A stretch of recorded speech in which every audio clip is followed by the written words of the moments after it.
Merry Christmas and a Happy New Year! Para walang energy, Merry Christmas and a Happy New Year! Thank you!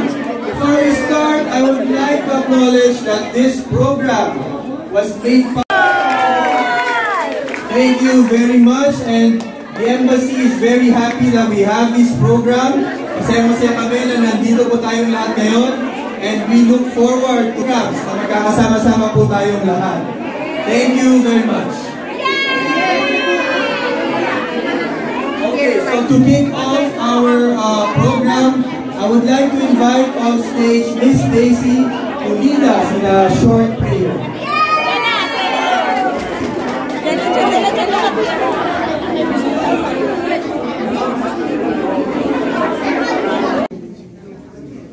We ask all this in the name of our Lord Jesus Christ. Amen. Merry Christmas, everyone.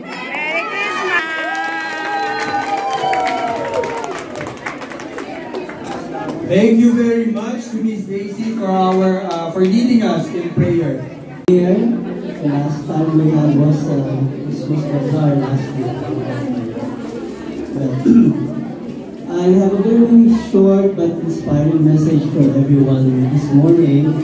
First of all, I'd like to greet everyone here, being happy with everyone, with our friends and family. This is just a common message of our two traditions, and I would like to say to everyone that we should keep all of these traditions in our family, regardless of whether Filipinos, whether we are Ghanaians. So, please, nasa prayer, please join me here, sir. Okay, Ambassador is calling all our dear Philcom leaders, Cecil and Iman. May I have you both on stage with Ambassador?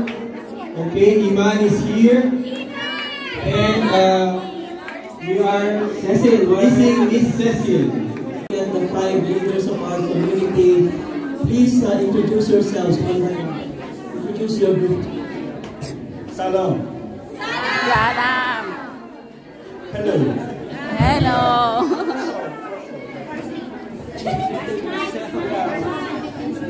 Well, we are one group, but we are the Philly Club. Good morning, everyone. Merry Christmas from Thank you so much. Maraming salamat. Okay, please stay on stage because the next part, our next part of our program will be group singing. So we can have a group singing.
From the North Pole.